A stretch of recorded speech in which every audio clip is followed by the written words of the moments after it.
Assalamualaikum warahmatullahi wabarakatuh. Teman-teman, jumpa lagi dengan saya Robi. Selamat datang di YouTube channel saya. Oke, teman-teman, pembahasan saya kali ini yaitu apa sih dampak atau akibat ketika kamu membeli skripsi. Dan tentunya sangat menarik sih saya bahas nanti apa saja dampak-dampaknya dan akibatnya buat kamu. Nah, konten ini saya angkat buat mahasiswa, ya buat skripsi, buatlah sendiri. Jangan sampai beli ataupun menjoki sebuah skripsi. Nah, sebelum masuk ke pembahasan tersebut, jangan lupa untuk mensubscribe YouTube channel saya, kemudian meng-share, like, dan komen. Dan juga jangan lupa memfollow Instagram saya di @robileandra. Yuk, kita simak apa saja dampak-dampak ketika kamu beli skripsi.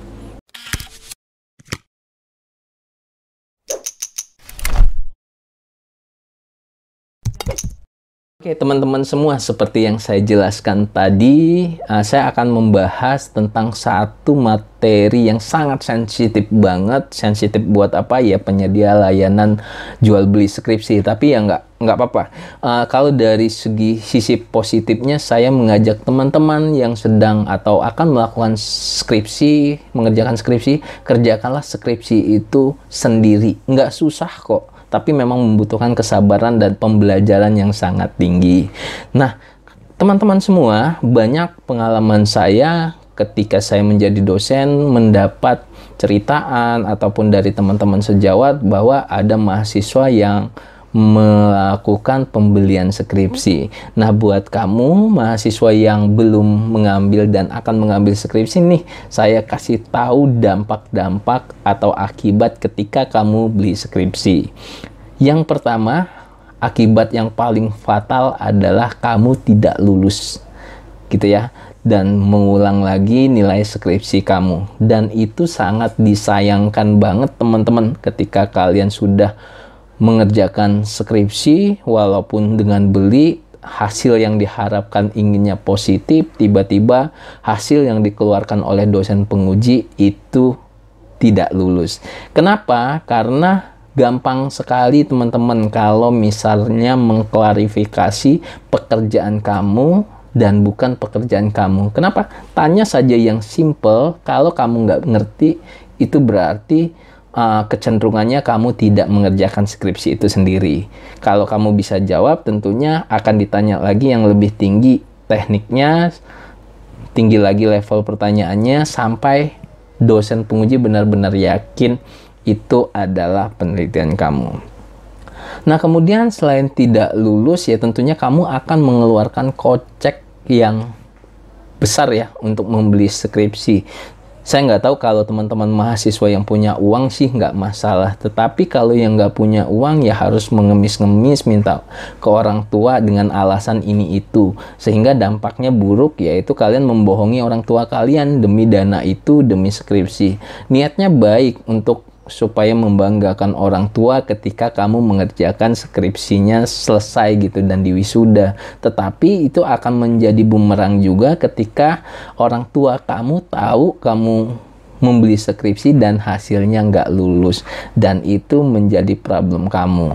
Dan yang ketiga teman-teman, dampak ketika kamu membeli skripsi itu ketika kamu nggak lulus dan teman-temannya tahu kamu membeli skripsi, itu sangat malu banget teman-teman.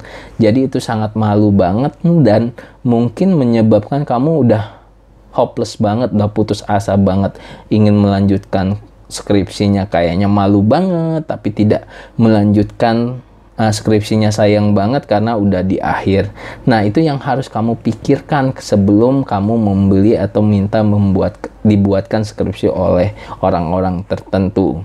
Kemudian yang selanjutnya, jika kamu tidak ketahuan saat sidang skripsi bahwa kamu beli skripsi, sesuatu saat skripsi kamu diolah lagi, dicek kembali, padahal kamu sudah lulus dalam sidang skripsi, ternyata skripsi kamu mirip dengan tulisan-tulisan orang lain, maka itu akan diujikan. Apabila kamu tidak bisa membuktikan bahwa itu skripsi kamu, maka gelar yang kamu dapatkan itu bakal ditarik kembali oleh kampus dan oleh negara, teman-teman. Sayang banget, kamu udah kerja, udah settle, udah enak, tiba-tiba gelar kamu dicabut. Well, kalau misalnya perusahaannya masih tetap mau menerima ya oke. Tapi nggak mungkin ada perusahaan atau tempat kerja yang mau menerima kamu dengan blacklist seperti itu. Dan yang selanjutnya, dampak kamu membeli skripsi ya kamu tidak memahami isi materi skripsinya. Dan biasanya teman-teman, materi itu template saja, hanya diganti objeknya sama metodenya sedikit, yang lain-lainnya sama.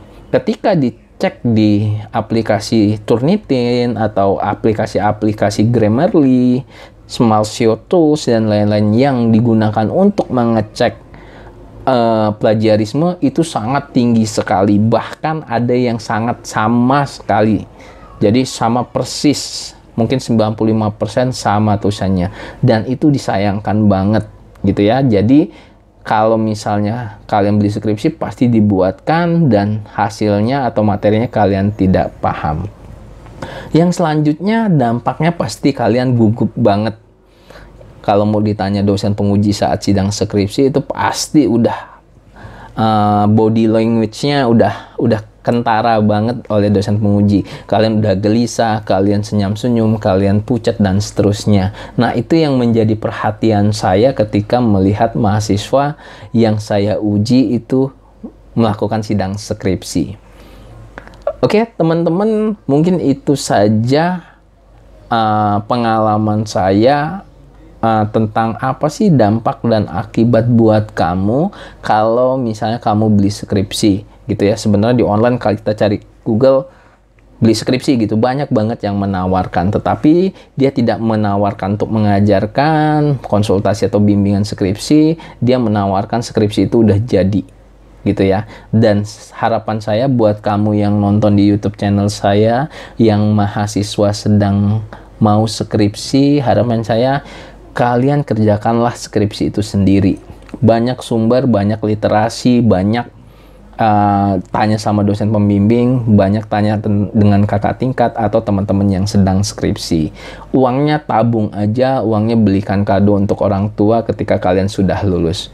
Mungkin itu aja teman-teman pengalaman dari saya. Terima kasih sudah mau menonton video ini.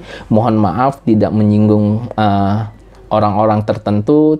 Terima kasih sudah menonton. Saya tutup. Assalamualaikum warahmatullahi wabarakatuh. Jangan lupa untuk subscribe dulu ya. Kemudian follow Instagram saya di @robyuliendra. Terima kasih.